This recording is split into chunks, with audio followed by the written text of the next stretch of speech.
prévia, você tem prisão política. Pô, você tem um ministro que foi preso por uma viagem que ele não fez.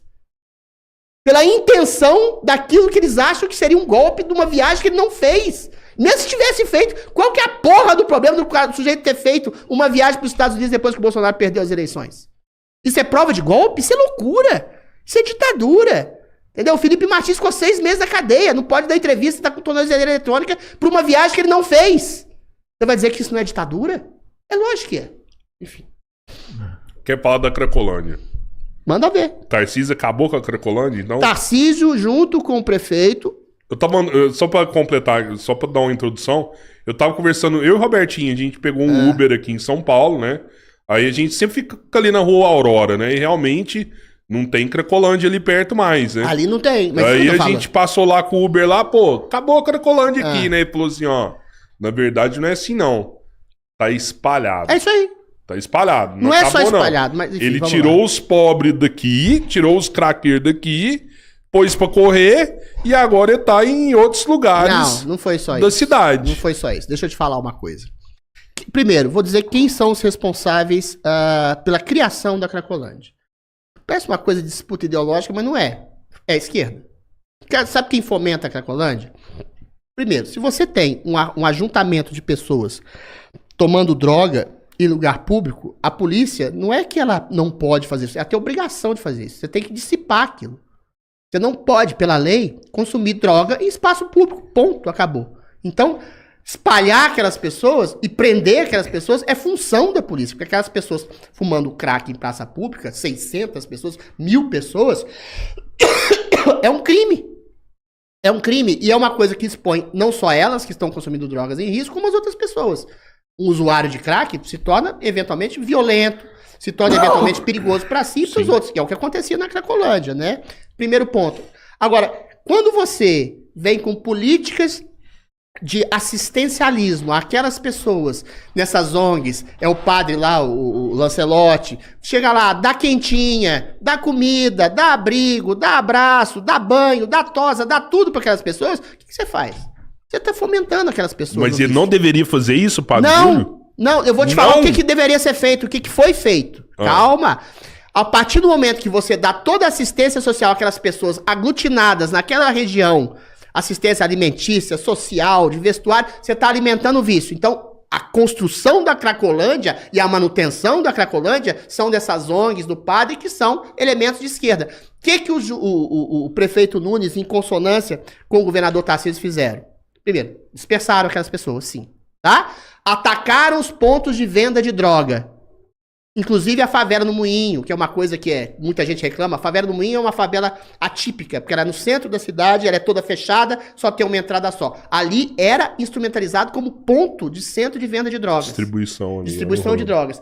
Então, quando você ataca esses pontos de venda de drogas, sobretudo naquela região, aquelas pessoas que vão lá consumir drogas não acham aquilo. Ou elas vão para a periferia, ou então algumas entram em desespero. Olha só que genialidade. Entram em desespero em não tendo a droga. O consumidor de droga de crack é um dos mais compulsivos que existem. Sim. E procuram autoridades médicas que estão ali perto para se voluntariamente internar.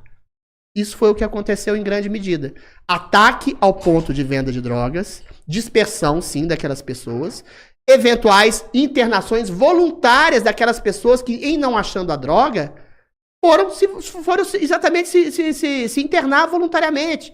Então, só isso. A gente tem esses números. A questão de outros estabelecimentos que eram utilizados, além da favela no Moinho, como ponto de venda de drogas, você sabe. Você tem vários prédios lá abandonados que são tomados por consumidores e vendedores de drogas, entendeu? Uhum. Essa questão habitacional, essa questão da internação voluntária, essa questão do ataque das vendas de drogas, isso tudo. A Cracolândia tinha o quê? Mais de 1000 pessoas, 10 anos atrás, na época do Haddad, sobretudo, né, que tinha o Bolsa Crack.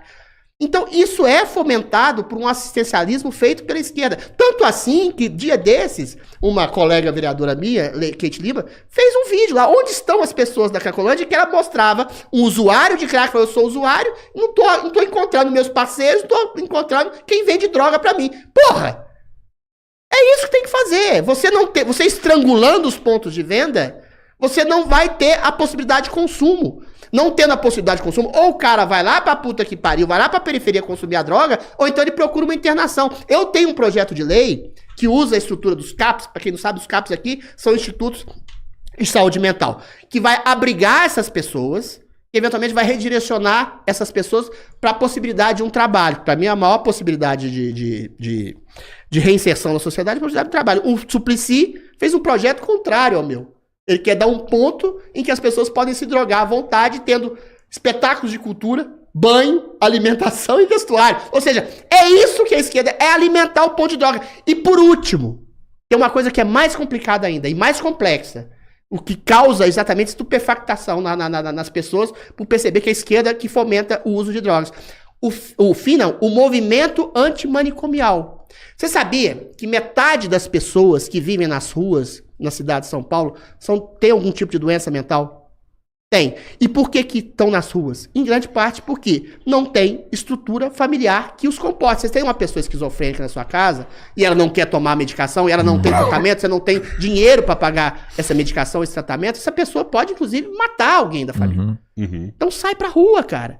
E a partir do momento que a esquerda diz que não pode ter manicômio, não pode ter instituição de tratamento de saúde mental, porque essas instituições são problemáticas, são opressivas, tudo bem, eu até concordo que em algum período da história eles foram opressivas. Mas em vez de humanizar esses centros, em grande medida eles foram humanizados, você extingui-los. Hoje não tem instituto de tratamento mental aqui em São Paulo. Você arrebenta com essas instituições, você deixa essa população completamente à margem, e imensa parte dessa população de rua cai no vício das drogas. Ou seja, é um cara que já tem um problema mental grave, tem um problema da droga, e o cara vai lá pra Cracolândia, porque é um berço que acolhe ele e acolhe seu vício. Tudo isso, as ONGs que fomentam, o movimento antimanicomial, tudo isso é fomentado pela esquerda. A esquerda criou a Cracolândia. Tá? Então é por isso que quando alguém me pergunta se é de direita ou esquerda, lógico que eu não sou de esquerda. Eu não sou de esquerda e estou, entre aspas, nesse aspecto da direita. A direita, concebida pela questão da liberdade com responsabilidade, concebida pela questão de coibir o crime, concebida pela questão de estrangular exatamente pontos de tráfico. Agora, mais uma coisa, quem que quer liberar a droga geral? É o STF, mais uma vez, esse cara, né? É o Tarcísio, é o Barroso lá que fala que 100 gramas de maconha você não pode consumir, daqui a pouco o outro fala lá, o Gilmar Mendes falou também, eu acho que deveria se estender a todas as drogas, ou seja, 100 gramas de cocaína também o cara pode consumir, 100 gramas de crack pode consumir. Tudo isso são políticas efetivas de um pensamento pseudo-progressista, né? E de esquerda. A esquerda criou a Cracolândia e agora tá reclamando em videozinhos esdrúxulos. Cadê minha Cracolândia querida? Porque essas pessoas vivem disso. A esquerda vive da miséria humana, do tráfico de drogas. Ela fomenta o vício. Desde a questão de limitação do empreendedor, cobrando imposto dele escorchante, para ele não ter que pagar 3 vezes o salário de alguém, ou seja, você cria uma multidão de miseráveis desempregados, você arrebenta o médio e microempreendedorismo, todo mundo fica dependente do Estado, e aí depois essas pessoas dependentes do Estado que não ascenderam economicamente, se veem gratas ao próprio Estado que coibiu a sua possibilidade de ascensão social, econômica e intelectual, vota nessa mesma esquerda, desde o cara que é viciado em droga, que eventualmente recebe o bolsa auxílio, crack lá, e depois também vota no governo, se é que eles votam, né? Porque eventualmente a esquerda vive dessa miséria humana, ela explora a miséria humana. A esquerda é a inventora da Cracolândia aqui na cidade de São Paulo. E é por isso que ela tá chorando. É por isso que o padre Lancelotti tá chorando, porque ele perdeu o emprego lá. Ó, a gente conversou com o padre Júlio Lancelotti aqui no Três Irmãos. Antes dele vir aqui, eu vi vários vídeos dele, né? E aí depois a gente conversou com ele. E eu vou te falar assim, o que eu vi dele, cara, eu imagino que se Jesus tivesse vivo hoje, ia cuidar desses craqueiros igual o padre Júlio cuida, velho. Mas lavando o pé deles, dando coberta pra eles, abraçando eles. E depois eles tomam droga de noite. Cuidando de criança com AIDS. E vira assim, cara, o padre Júlio, o que eu vi dele também, o cara não tem ostentação, não tem carrão, não tem vários assessores, o cara anda de chinela ali, de bengala, e só abraçando pobre e cuidando de pobre. Então deixa eu te falar uma coisa, é porque é bonito, né? O bem às vezes, o mal às vezes, muitas vezes se disfarça de um bem. Então eu vou voltar a citar Santo Agostinho, Confissões, para você e para o padre Júlio Lancelotti. Se você não tem dimensão da realidade, você não está fazendo bem. É muito bonito o padre chegar lá para um cracudo, para um usuário de drogas, lavar os pés dele, dar acolhimento, dar comida, mas se ele não tira aquela pessoa daquele lugar, ele está fomentando o mal. Se você dá comida em meio-dia e o cara se sente com energia para fumar um cachimbo de crack à noite, você está fomentando o vício dele. Agora, se você tira o ponto de venda de droga e deixa o cara desesperado, parece triste, né? O cara vai ficar desesperado. Ele vai procurar quem?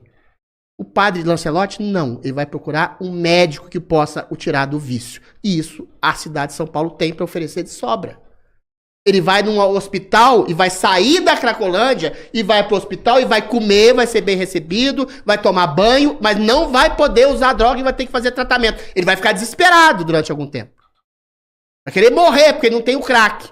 Agora, se você fica um ano lavando o pé do usuário de droga, dando banho no usuário de droga, dando comida pro usuário de droga e deixando ele se alimentar de droga durante a noite, você tá induzindo ele ao vício. Eu acho que a questão maior tinha que ser por que esse cara chegou lá. Né? Se pegar os números aqui de São Paulo, nos últimos anos a população de rua triplicou.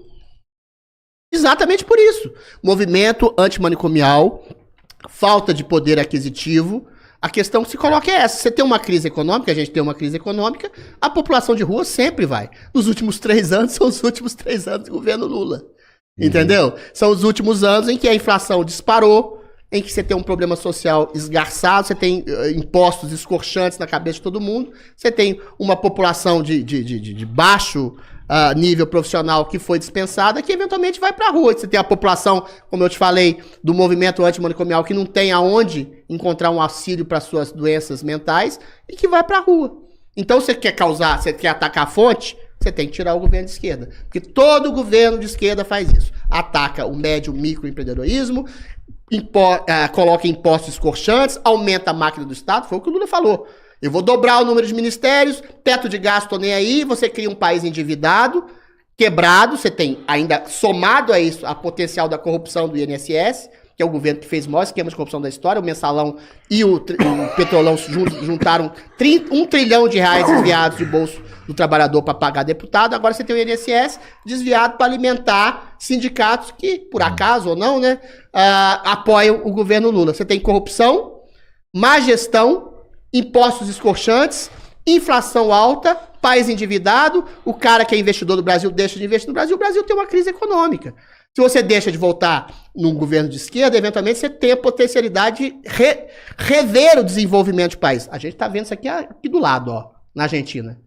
Todos os índices socioeconômicos da Argentina melhoraram com o Milei. Todos. A Argentina tá melhor hoje? Em um ano, mas é muito melhor, não é pouco. Melhor do que há anos atrás? Mas muito melhor. Ou seja, depois de anos... A vida do argentino, assim, o argentino tá satisfeito de estar lá, né? Peraí, calma lá. Não, aí também não. Não é satisfeito. Você não sai de um país que tava numa situação de miséria, mas os índices de pobreza, de emprego, os índices socioeconômicos são todos melhores com o governo Milei. Porque é muito simples, qualquer dono de casa sabe. O cara gasta menos do que arrecada. Entendeu? Aí você sobra mais dinheiro para fazer investimento naquilo que é percussiente para a nação. E aqui no Brasil voltou exatamente. A gente estava num voo de galinha, a gente estava voltando a ficar no azul com o governo Bolsonaro, com o Paulo Guedes, e eventualmente a gente voltou tudo. O cara falou, gente, o Lula, vou gastar mais do que arrecado, não tem teto de gasto, vou me endividar, vou duplicar o número de ministérios. É isso que acontece, ainda tem corrupção do lado ainda. Aí fica difícil. Aí você vai criar uma crise econômica. Isso é a causa. E a causa, perceber, a causa da Cracolândia, da população de rua, é o movimento antimanicomial, é um governo de esquerda que prejudica o empreendedor, prejudica o emprego, prejudica o assalariado, e a cura para isso simplesmente são métodos de direito, é prender quem comete crime, e quem toma droga, quem comete crime, eu acho que é doente, mas não é um doente involuntário, ninguém vai lá e compra crack exatamente por causa da sua doença. Você tem que ou prender, ou dispersar, ou internar aquela pessoa que eventualmente está precisando de auxílio e tem que estrangular os pontos de venda de drogas. Tudo isso são políticas de direita. As políticas de esquerda são o quê? Acolher o drogado, lavar o pé do drogado, como o padre Júlio Lancelotti, dar comida pro drogado, deixar o drogado se esbaldar na droga durante a noite. Entendeu? A política de esquerda é você permitir desenfreadamente o uso de drogas. Então quem faz a Cracolândia, quem faz a miséria daquela população e quem faz a miséria de um povo é a esquerda. É que você fala aí